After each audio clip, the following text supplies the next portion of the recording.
I would now like to call Dr. Robert Underwood to present the honorary degree of Doctor of Humane Letters to Mr. Robert H. Jones.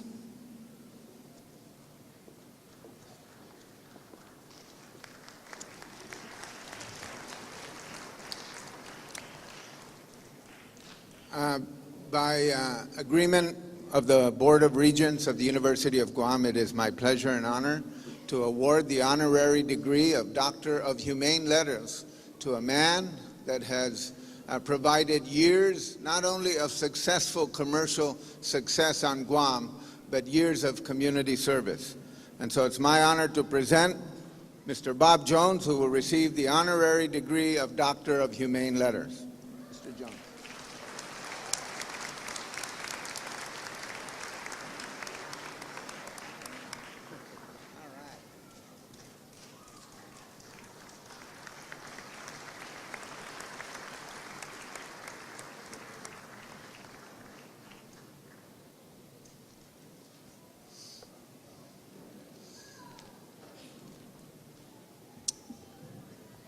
In the year 1952, two things happened that were important for Guam. There was the establishment of the Territorial College of Guam, and then there was the arrival of Bob Jones. Now, I'm not claiming that they are of equal significance, but it is important to know that the university is celebrating its 60th anniversary is made much easier by the connection to someone who has had a 60-year relationship with Guam. Originally from North Carolina, he grew up in a tobacco farm.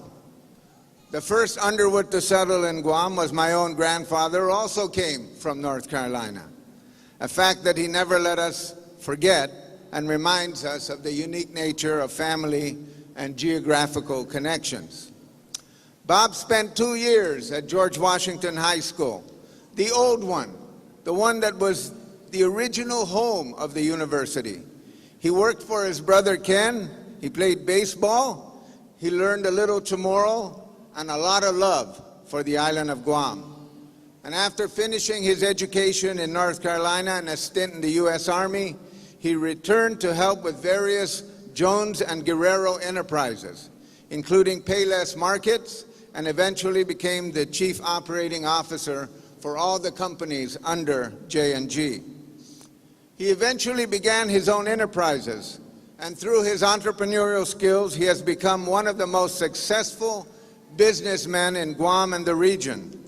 Under the Triple J banner, which is also hung up there, the soon-to-be, well, now he is, Dr. Jones, has initiated successful businesses which have impacted almost every dimension of our lives.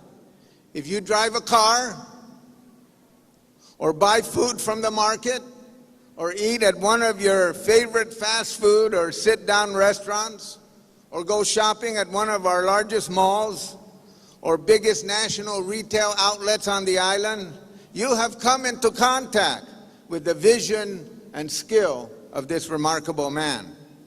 But what marks him as truly remarkable is not just his ability to initiate successful business enterprises, it is his commitment to the betterment of our lives, his generosity and his personal involvement in causes connected to the Red Cross and the American Cancer Society, KGTF, lots of other charitable enterprises, and especially the Boy Scouts, has earned him well-deserved accolades. It is the kind of giving back that is reflective of his strong personal values that were learned on a North Carolina farm and forged in island societies like Guam, Saipan, and other parts of Micronesia. If everyone would just keep up with the Joneses in the way that Bob Jones has behaved, not in money, but in service, we would all have a stronger society. It is with great pleasure and honor that I present to you Dr. Bob Jones.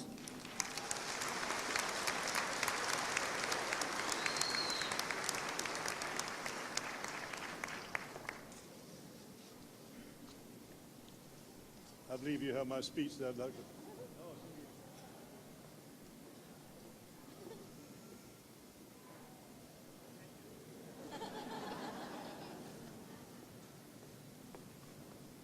Not only did Dr. Underwood have my speech, he gave it as well.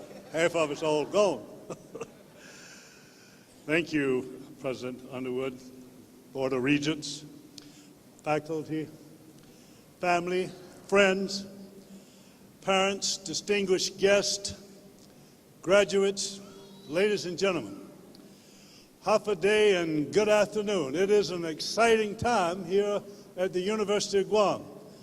Not only do we have graduation, but we also have the season of Christmas. So I hope all of you have Christmas in your heart already. It's an exciting time, and this is the time of year that we all can have a lot of joy and enjoy a blessed Christmas season. First of all, I want to thank the university for the great honor of bestowing upon me this doctorate degree. I'll always be grateful, and no doubt probably use it to challenge some of my 11 grandkids to do better in school. Actually, now that I have my degree, maybe I'll just turn this into a lecture rather than a talk, you know. In the future, I'll be much more comfortable now with the doctorate degree asking Dr. Underwood to lunch. It would be just two Bobs breaking bread, you know. I'm sure you didn't invite me here today to talk about medicine or space travel or law, none of which I know anything about. But I'll talk to you a little bit about business and probably talk to you a little bit about myself, my family, some business, and also a few subjects that will include a little advice along the way. They say that advice is seldom paying any attention to, often ignored, and what is it, never followed, something like that? Anyway, it's free, so sit back and enjoy. I'll now also today borrow a little material from some of the previous speeches that have been delivered around the country. After all, Picasso once declared that good artists borrow from others. Great artists steal from others. So why should commencement speakers be held to any higher standards? I don't think they should. Remember, though, that I'm just a country boy, as Dr. Underwood said, from North Carolina, from the tobacco fields. And my talk might have a little southern drawl that I tried to get rid of over the last 60 years, but hasn't all gone away. And I might make a few errors in grammar, but I want to try to tell you a few things today that I've learned over the years that might be helpful to you as you go forward. But before I go any further today, I would like to recognize a very important group, a very proud group, in fact, without whose support and sacrifice there would be few, if any, graduates today. They are the parents, your relatives, your supporters, all of you graduates. Let's give them a big hand.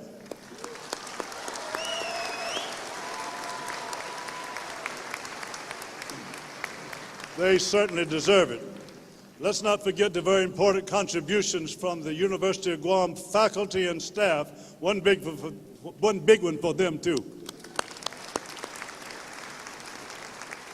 Yours will come later. It's interesting that this is the University of Guam's 60th anniversary. It so happens that I arrived on Guam 60 years ago, as Dr. Underwood said, with my mom and dad, and that time went to George Washington School. It wasn't a high school at that time. Everybody on the island went to George Washington School. And it was in Quonset huts all the way from Aganya all the way up to Mighty. And the first grade was on the bottom Quonset hut, a lot of classrooms. Second Quonset hut was second grades. There was 12 such giant Quonset huts. Anybody remember George Washington High School here?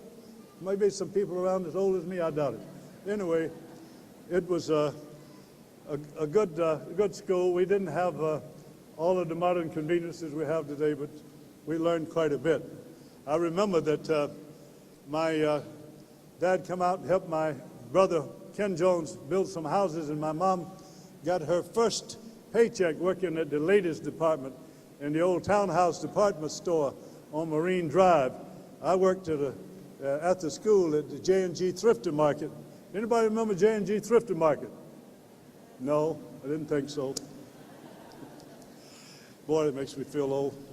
Anyway, I remember my first day of school in Guam. Brother Ken took me to the top elephant hut, and he thought was the principal's office for George Washington School, but it wasn't. It was Dr. Sanchez's office there, and he told us that he was in the administrative office with several other people starting what he called the College of Guam. And we should go to another building, but we were in the wrong building. We should go down to the middle of the school where Principal Geddes would be able to take care of us, and he did. So that day we saw what was very close to the beginning of the University of Guam. Look where we are today. Fantastic.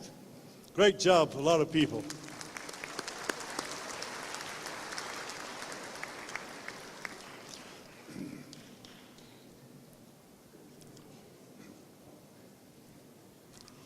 Who mixed up my papers?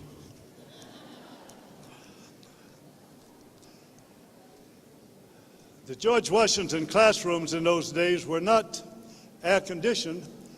They had no ceilings in them, so when it rained, it made so much noise that the teacher had to holler at us so we could hear what she was saying, because it was just a roof with no ceilings in the classrooms.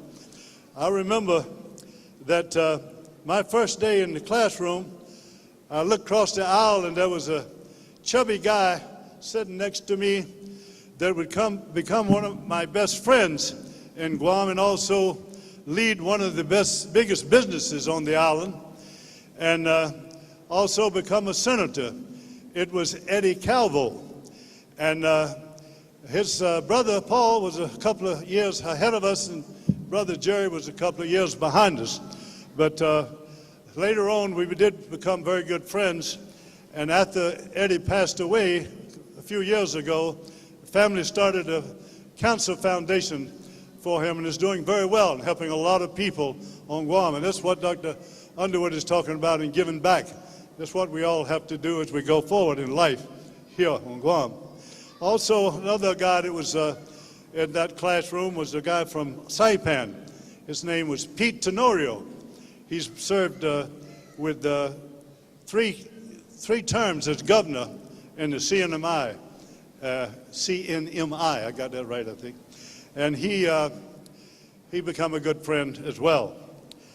After a couple of years in George Washington High School, my mom, dad, and I went back to North Carolina, where I finished high school, worked in the tobacco fields another year, served in the Army for 2 years, got married to Margaret Ann Page, a girl that I remember had the longest pigtails in elementary school, and then went to 2 years of business college at King's Business College. In King's School, you could work as fast, as hard as you wanted to. There was no summer. It was only a week off for Christmas, and you graduated when you finished. I graduated third. I was the third one to graduate, but I was not the third smartest. I just worked a lot harder than the other guys did. So we called it Face in the Books. That was our Facebook. You know, in those days, the net was something we used fishing. You know, we didn't know about the net. And as a matter of fact, when the telex came along, we thought it was awesome. And the fax came along, wow, that was incredible, man. So I remember that the guys that graduated ahead of me had ceremonies, and so I knew what to expect. So one day on the bulletin board, it said a note saying, today at 3:30, I'd like for everybody to meet in the lobby for 10 minutes for the presentation of Bob Jones's diploma. And that was my graduation. I said then, man, he handed me my diploma and he said, you're now a PA, not a CPA, mind you, just a public accountant. Well, I said, one of these days, I'm going to get me a real gown and a real diploma. Take a look at me now.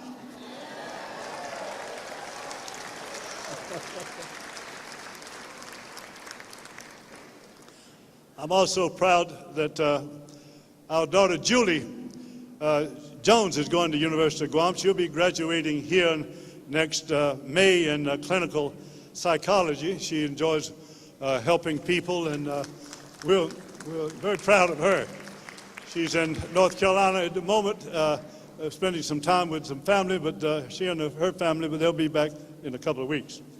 Anyway, I came back to Guam with my wife and Margaret and daughter in 1960 to work in accounting with the Brother Ken's company, J&G. He had just closed J&G Thrifty Market, and he told me that he could not find a person that had the passion and the perseverance to carry out long-term business model in the grocery market, and that therefore he closed the thrifty market, and he opened a little one up in the Mighty, and I asked him to put me in that little market and let me see what I could do with it.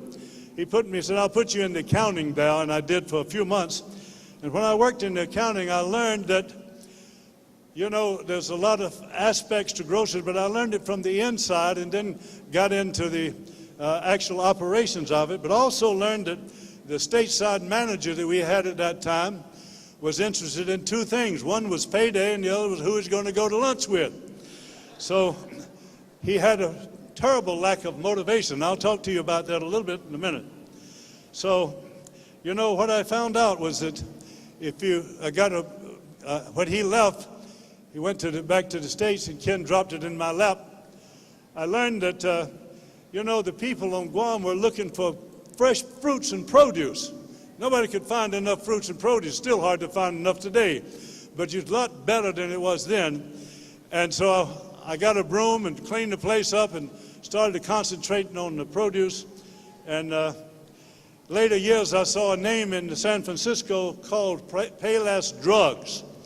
I loved the name of Payless, so I grabbed that part of it, brought it back, and changed everything to Payless Supermarkets.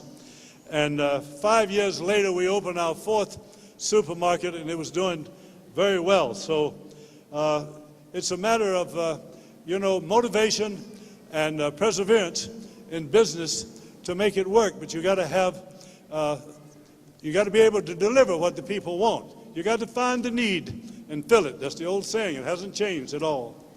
So just to tell you a little bit about the family, Triple J stands for Julie, Jeff, and Jay. All three J's received their degrees in business, mind you. That was their instruction, to go get your business degree.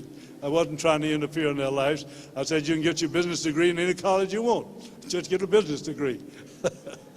Well, they did. And now Julie's changing. Anyway, all of them graduated. They came back, and Jay and Jeff are running the automobile 10 distributorships that we have. Jay is a senior vice president. Dan Merle, Julie's husband, is a senior vice president. And Jeff is president. And I'm serving as chairman. We have our succession plan in place. So that's one of the important things in business, is to having a succession plan. So I'm going to tell you about a bunch of businesses that went out of business because of different reasons. But that's about 25% of the time the businesses go out of businesses is when they don't have a good succession plan in business. So when you get into the top seat, make sure that you have a plan that will keep the business going long term.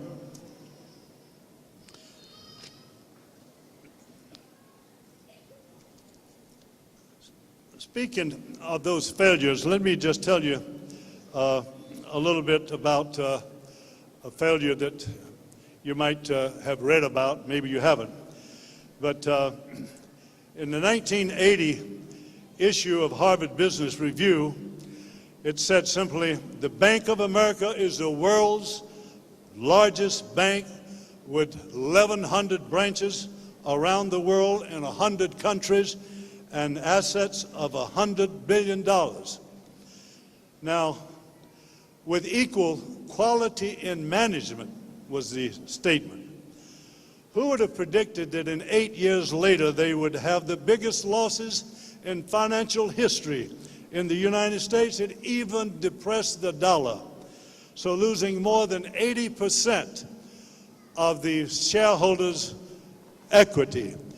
So that's just an example of what can happen to companies. I'm going to tell you a little bit about what to look for in a moment, and then I'm going to sit down. But anyway, it won't be much longer.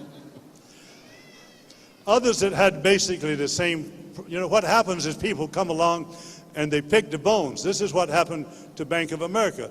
Nations Bank of North Carolina come and pick the bones, change their name from Nations Bank to Bank of America, put in a new management team, and it's doing very well. The bank lives on, the name lives on, but the shareholders are gone. That's the thing you want to be cognizant of. Others that had the same kind of fate was Motorola, Circuit City, Zenith, A&P, Lehman Brothers. After 170 years, can you believe that? Fannie Mae, Freddie Mac, Merrill Lynch, Ames Department Stores, Hewlett-Packard, Merck, Rubbermaid, Scotts Paper, Texas Instruments, Boeing Aircraft. All of these brands are still around, but the shareholders that started these companies are all gone. These are companies that gone out of business and somebody picked up the brand and come back. You just saw in the last couple of weeks where the same things happened to Wonder Bread and Hostess, Twinkies, cupcakes, and so forth, right? It's all going out of business. Now they're bidding for the brand. They'll pick the bones on that one, and the brand will probably live on, but the shareholders are the ones that lose. So you've got to be careful with that. Here's my point. Many of you will be going out into the marketplace looking for jobs, and some of you will be talking to businesses, and you'll be interviewing the businessmen and businesswomen of those various businesses out there. Be careful when you do this and look at what they're telling you. Make sure you know what they're saying. The ones that tell you how great they are and that they can do no wrong, and they got all of this aggressiveness to expand, expand, expand. Be careful, because you might not have a job very long if you sign on with some of those companies, because you have to be humble in business in order to survive. You can't, just take your brand and say, I can do no wrong.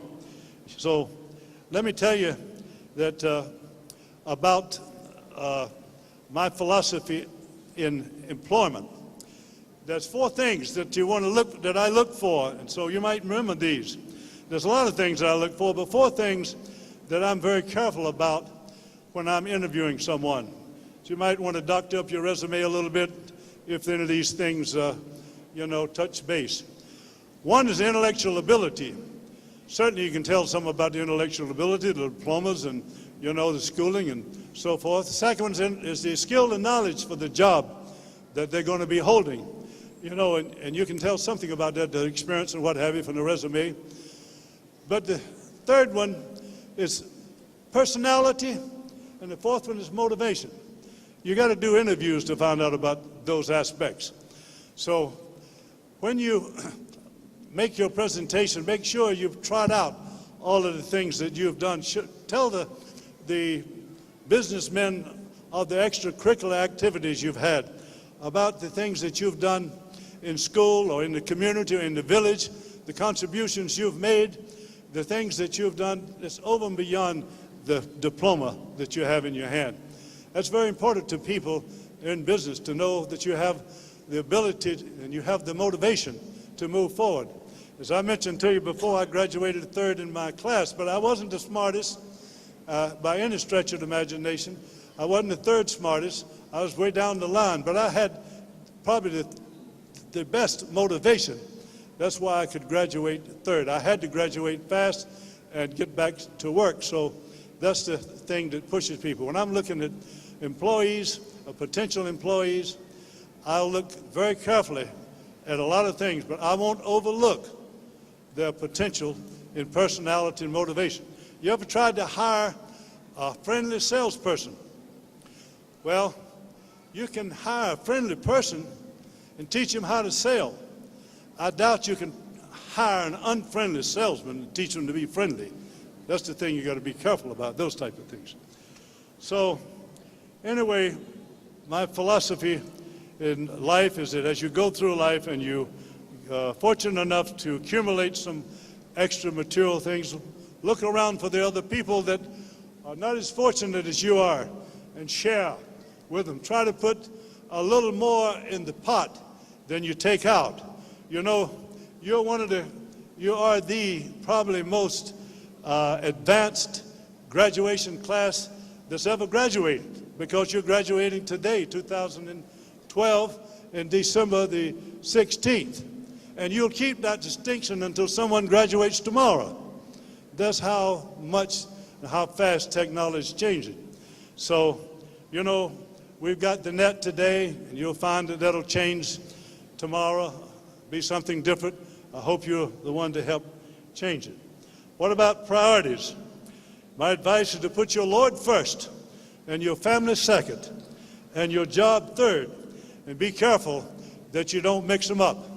Thank you. Merry Christmas.